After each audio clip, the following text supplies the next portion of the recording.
میں ہوں محمد یوسف اور آپ تمام سننے اور دیکھنے والوں کو میرا سلام ہے۔ السلام علیکم ورحمۃ اللہ وبرکاتہ۔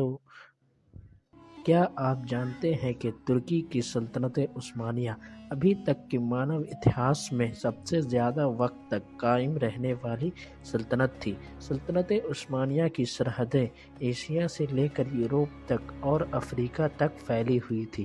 خلافت عثمانیہ نے اپنی شروع کی 100 سال میں ہی مصر سے لے کر فلسطین، جارڈن، سیریا اور فرانس کے آدھا سے زیادہ حصے اپنے اندر لے لیے تھے۔ 17ویں صدی کے ابتدائی تک یہ سلطنت اتنی امیر اور اتنی مضبوط ہو چکی تھی کہ دنیا کی آدھی سے زیادہ دولت اس سلطنت کے پاس موجود تھی۔ آپ کو یہ جان کر حیرانی ہوگی کہ جرمنی جیسے عظیم ملک بھی اس سے قرضہ لیا کرتے تھے۔ یہ سلطنت اتنی زیادہ بڑی تھی کہ جب 1923 میں اس کو ختم کیا گیا تو 42 نئے دیسوں کا نرمان ہوا۔ خلافت عثمانیہ کی بنیادی ترکی سردار عثمان نے رکھی، جو کائی قبیلے کے مہان شاسک ارطغرل غازی کے بیٹے تھے۔ 1863 میں خلافت عثمانیہ نے ایک بینک کی استھاپنا کی، جس بینک کا مقصد دیش کے غریب لوگوں کی مدد کرنا تھا۔ 20ویں صدی کے شروع میں یہ خلافت اتنی امیر ہو چکی تھی اور اس سلطنت میں رہنے والے لوگوں کی پرتی ویکتی آئے امریکہ، روس، جاپان جیسے دیشوں سے کئی ادھک تھی۔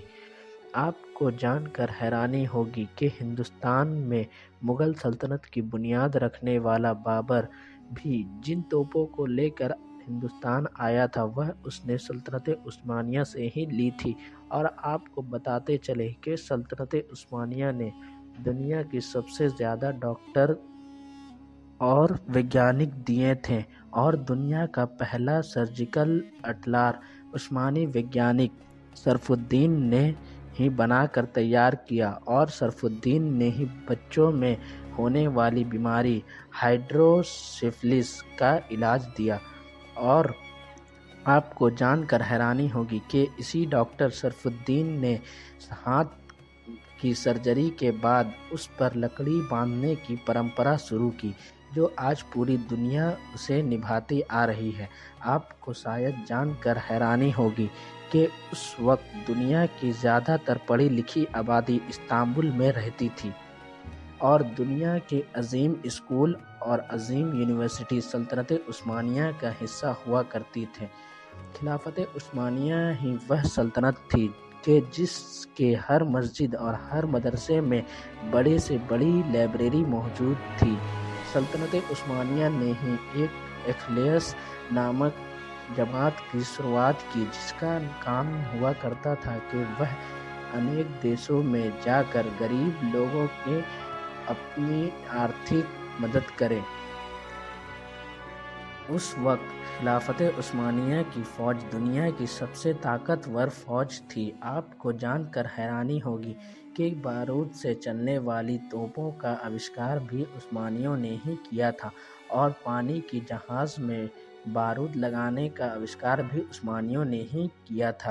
اور آپ کو بتا دیں کہ اسی سلطنت کے تیسرے شاسک یعنی مراد اول نے ہی سب سے پہلے باڈی گارڈ رکھنے کی پرمپرا شروع کی تھی۔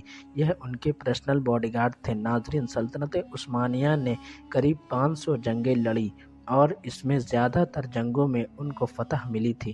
ترکی کے مسلمانوں میں وہ جذبہ تھا کہ آپ کو جان کر حیرانی ہوگی کہ سلطان محمد فاتح نے کیول 21 سالوں میں قسطنطنیہ جیسے عظیم شہر کو فتح کر لیا تھا۔